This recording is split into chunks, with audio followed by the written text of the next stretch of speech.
വീക്കിൽ ലാലേട്ടൻ വന്നപ്പോൾ കുറേയേറെ കാര്യങ്ങൾ സംഭവിച്ചു. അതിൽ മെയിനായിട്ടൊരു കാര്യം എന്തെന്ന് വെച്ചാൽ ലാലേട്ടൻ ഒരു പ്രേക്ഷകൻ്റെ ലെറ്റർ വായിച്ചു. അതായത് ഇതിനകത്ത് നടക്കുന്ന കാര്യങ്ങൾ ആരോ മുൻകൂട്ടി പുറത്തെത്തിക്കുന്നുണ്ടെന്നുള്ള കാര്യം. സാധാരണ റിവ്യൂവേഴ്സ് ഇടുന്നത് ഈ ലൈവ് കണ്ട അപ്ഡേറ്റ്സും കാര്യങ്ങളൊക്കെയാണ് ഇടുന്നത്. ഇതല്ലാതെ ഇതിനകത്ത് നടക്കുന്ന കാര്യങ്ങൾ ആരോ പറഞ്ഞറിയിക്കുന്നുണ്ടെന്ന്. അപ്പോൾ അങ്ങനെ രേണുവിനെ പിടിച്ചു.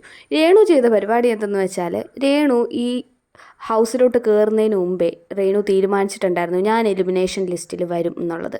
അപ്പോൾ ഫസ്റ്റ് എലിമിനേഷനിൽ ഞാനുണ്ട്. എന്നെ സ്നേഹിക്കുന്നവരും സുധിച്ചേട്ടനെ സ്നേഹിക്കുന്നവരൊക്കെ എന്നെ സപ്പോർട്ട് ചെയ്യണം എന്നുള്ള രീതിയിൽ രേണുവിൻ്റെ ഒരു വീഡിയോ വന്നിട്ടുണ്ടായിരുന്നു. എന്തായാലും ഹൗസിൽ നിന്നുകൊണ്ട് രേണുവിന് ഈ വീഡിയോ ചെയ്യാൻ പറ്റില്ലല്ലോ. അപ്പോൾ രേണു ആദ്യമേ വീഡിയോ ചെയ്ത് വെച്ചിട്ടാണ് ഹൗസിൽ കയറിയത്. രേണു ചിലപ്പോൾ പ്രതീക്ഷിച്ചിട്ടുണ്ടാവും ഞാൻ ഇങ്ങനെ എലിമിനേഷനിൽ വരുമെന്ന്. ചിലപ്പോൾ എല്ലാ എലിമിനേഷനിലും ഞാൻ വരും എന്നുള്ള രീതിയിലുള്ള എല്ലാ റൗണ്ടിലെയും വീഡിയോയും രേണു ചിലപ്പോൾ എടുത്ത് വെച്ചിട്ടുണ്ടാവാം.